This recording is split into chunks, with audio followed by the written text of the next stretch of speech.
The Missouri Ozarks of 1873 were a place where silence carried weight, where shadows stretched long over valleys and secrets clung to the mist. Folks often spoke in hushed tones about the Blackwood brothers, Elias and Jonah, who lived far from town in a weathered cabin of pine logs. Their reputation rested on the moonshine they brewed, a fiery liquor stronger than any other.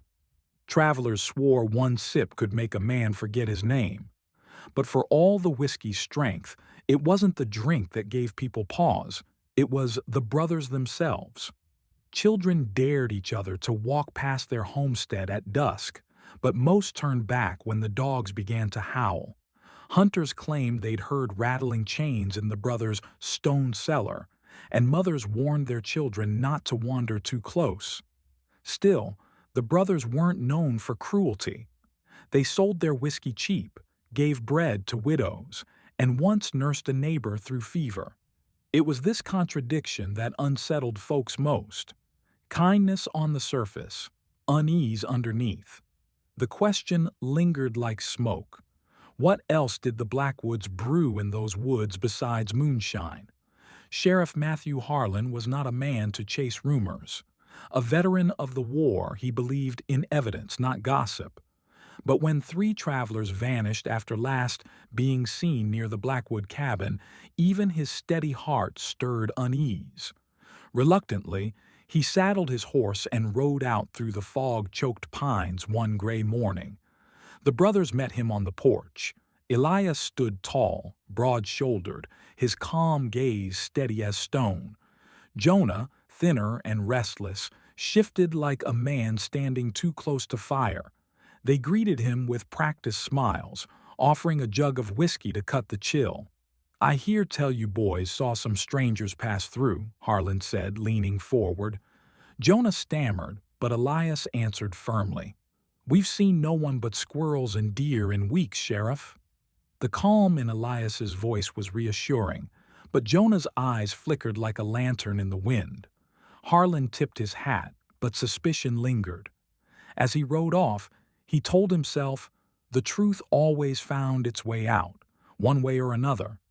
10-year-old Caleb Miller was known for stories wilder than a fox's tail. He claimed he'd seen river spirits, talked to owls, even wrestled a snake bare-handed. So when he came running home pale as milk, shouting that he'd seen a dead man's hand, his father rolled his eyes. But Caleb swore it was true. He'd been chasing a rabbit near the Blackwood property, hiding behind a sycamore when Jonah dragged a heavy sack toward the cellar. The sack slipped open on a rock, and something pale spilled out, fingers, stiff and white. Caleb's stomach turned cold and he bolted before Jonah could notice. "Boy, you'll get yourself whipped for lying," his father warned. "The Blackwoods may be strange, but they ain't killers." Caleb trembled in bed that night, replaying the sight over and over. He pressed his hands together, whispering to God. He knew what he saw was no rabbit's paw. Autumn crept over the hills, and with it came sorrow. Ruth Carter, the town's beloved schoolteacher, vanished after walking home from Sunday service. She was the kind who taught barefoot children their letters, who brought bread to the hungry without asking a name. Her absence left a hole deeper than any grave. Lanterns swung in the night as search parties combed the woods. Horses splashed through creeks. Hounds bayed at shadows. The only sign was her shawl, found snagged on a root by Blackwood Creek. It was enough to turn whispers into fury. "They've taken her," the townsfolk muttered, "just like the others." Sheriff Harlan's jaw tightened. He had no proof, but the pattern weighed heavy. He recalled Caleb's story, Elias's steady voice, Jonah's twitching hands. The Ozark Hills were holding something back, and if Ruth Carter was lost in them, the truth would not stay buried long. Behind the Blackwood cabin's locked doors, lantern light flickered over stone walls. Jonah paced the cellar, sweat streaking his face, while Elias leaned against a whiskey barrel, his expression carved from sorrow. "We can't keep this up," Jonah hissed. "Every time someone disappears, the blame comes here. One day they'll tear this place down." Elias's voice was low, steady. "We swore to Father we'd protect them. The world would kill them if they knew." From the shadows came the clink of chains, then a muffled voice. Ruth Carter sat bound, her eyes wide with fear, yet her body unharmed. "Please," she begged. "Why are you doing this?" Elias knelt beside her. "You'll understand in time. We are not your enemies. We give shelter to those the world rejects." Jonah turned away, trembling. To outsiders, it looked like kidnapping. To Elias, it was a twisted kind of mercy. Sheriff Harlan was no fool. He returned days later with 2 deputies, knocking hard on the Blackwood door. Jonah answered, nearly dropping the lantern in his nervousness. Elias appeared behind him, calm as always. "I'll need to search the place," Harlan said firmly. "Too many folks missing, and you're too close to all of it." Elias's jaw tightened. "This is our home, Sheriff. Our cellar holds our livelihood. Ain't nobody's business but ours." Harlan's deputies shifted uneasily. The sheriff wasn't convinced. His instincts screamed louder than any words. And as he turned to leave, a faint sound rose through the floorboards, like a sob swallowed by the earth. He looked back sharply, but the brothers' faces revealed nothing. He tipped his hat and rode away, but the sound haunted him, clinging to him like smoke. That night, rain tapped against the Blackwood's roof. Jonah drank whiskey straight from the jug, his hands trembling. Elias sat by the fire, staring at the flames. "Why do we keep lying?" Jonah blurted. "We'll hang for this one day." Elias's voice was heavy. "Because we made a promise. Father saved them from mobs, from asylums, from cruel men who called them cursed. He gave them refuge. That duty is ours now." Jonah's laugh was hollow. "Refuge? They're chained in the dark." Elias's eyes filled with grief. "The chains are to keep them hidden, not harmed. What the world calls madness, Father called gifts. Better to be called monsters by neighbors than devils by God." Jonah buried his face in his hands, whispering, "They'll never understand." And in truth, Elias knew he was right. Caleb Miller could keep quiet no longer. His dreams were filled with pale hands and muffled cries. At school, he finally whispered his secret to Mr. Dawson, his teacher. "I swear it was real, sir. I saw Jonah drag a sack. A hand fell out." Dawson frowned, knowing Caleb's reputation for wild tales. Yet something in the boy's trembling voice gnawed at him. That evening, he sought out Sheriff Harlan. "The boy's scared out of his wits," Dawson said. "I don't know if it's truth or fancy, but I'd bet my boots he believes it." For Harlan, it was the final weight tipping the scales. A child's word was thin proof, but coupled with the sobs he'd heard and Ruth's absence, it was enough. He gathered a posse of townsfolk. "If the brothers are hiding the truth, we'll bring it to light." The storm was coming. A thunderstorm brewed as Sheriff Harlan rallied a posse. Farmers carried rifles, mothers clutched lanterns, and grief tightened their faces. They marched through rain and mud toward the Blackwood homestead. Inside, Jonah panicked, pacing like a trapped fox.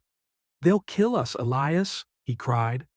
Elias stood calm, though his eyes were weary. "Secrets don't live forever. If the truth comes, let it come."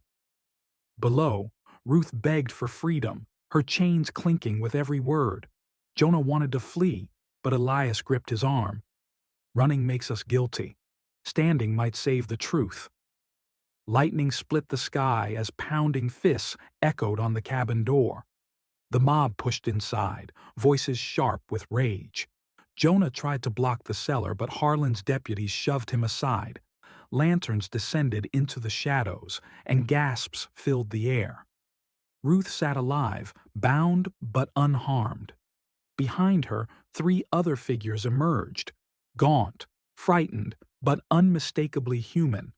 A boy who covered his eyes from the light, a woman with a crooked spine, and a scarred man who shrank from the crowd's gaze.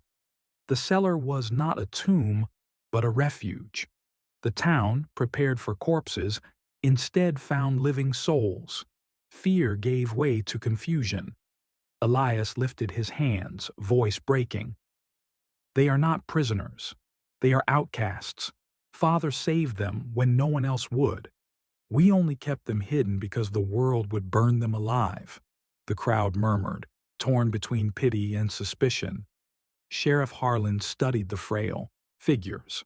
Their faces showed no harm, only years of neglect and secrecy. "Why hide them?" he asked quietly. Elias's answer was simple but heavy. "Because mercy often looks like madness to those who don't understand it." Jonah collapsed to his knees, tears streaming. I couldn't take it anymore. The whispers, the eyes on us. I thought maybe if we let them go or if I told it'd end, but I was too afraid. He sobbed openly, his voice echoing in the cellar. For the first time, the town saw not monsters, but men, one broken by fear, the other by duty. Their secret had twisted into something darker, but its roots were not cruelty. It was fear wrapped in love. All eyes turned to Ruth. She pulled herself to her feet, voice shaking but strong. "They bound me, yes, but they never raised a hand in harm. They gave me food, spoke with kindness. They begged me not to fear them." She paused, meeting Elias's sorrowful eyes. They were wrong, but not evil.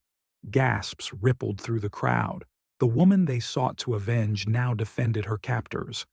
The crowd erupted in argument. Some demanded justice, shouting for the gallows. Others, softened by Ruth's words, whispered of mercy. "They hid people, but not for cruelty," one farmer murmured. "Maybe they saved them." Sheriff Harlan stood in the middle, torn. The law demanded judgment, yet the truth was tangled with compassion. "Sometimes right and wrong ain't clean lines," he admitted, his voice heavy. Searching the cabin, Harlan found a leather-bound journal.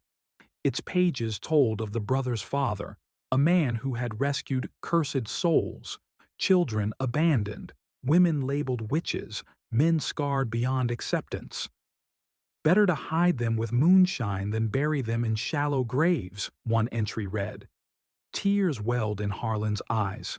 This was not a den of evil, but a sanctuary born of desperation. By dawn the town gathered in silence. The brothers stood bound before them, lantern light dimming in the morning mist. Half the people wanted prison. The other half hesitated, unsettled by the truth. Ruth stepped forward, voice steady. "Fear nearly made us kill innocent men last night. Let us not confuse secrecy with wickedness. Mercy is the harder road, but it is the right one." Her words silenced even the angriest voices. Harlan stood tall, his voice carrying over the crowd. "The law is made to protect the innocent. These brothers broke it, but for reasons rooted in mercy. If we call that evil, then maybe it's our hearts that need judgment." The decision was made. Not prison, but watchful freedom. The hidden souls would be cared for openly, without chains, and the brothers would help under the town's eye. The cellar doors were thrown open for good. A barn was rebuilt into a sanctuary where the rejected could live with dignity. No more hiding in shadows. The town, once afraid, slowly learned compassion. The Blackwoods, though watched, were allowed to continue their care. What began in fear began to change into acceptance, one cautious step at a time. Jonah changed most of all. Once a man ruled by fear, he now worked day and night building shelters, feeding the weak, protecting those who had once frightened him. Elias remained steady, guiding him quietly. One evening Jonah whispered, "I feel lighter, brother. For the first time, I ain't afraid." Elias placed a hand on his shoulder. "We are free, Jonah, free from fear. Father would be proud." Years passed, and the tale of the Blackwood brothers became legend. Some still called them moonshiners. Others whispered madmen. But many remembered them as guardians of the lost.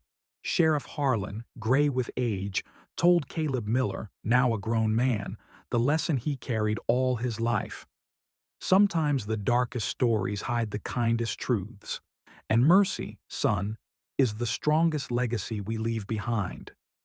The hills of the Ozarks still held secrets, but this one had transformed from a macabre mystery into a story of redemption, where suspicion gave way to compassion, and two haunted brothers left behind a legacy of light.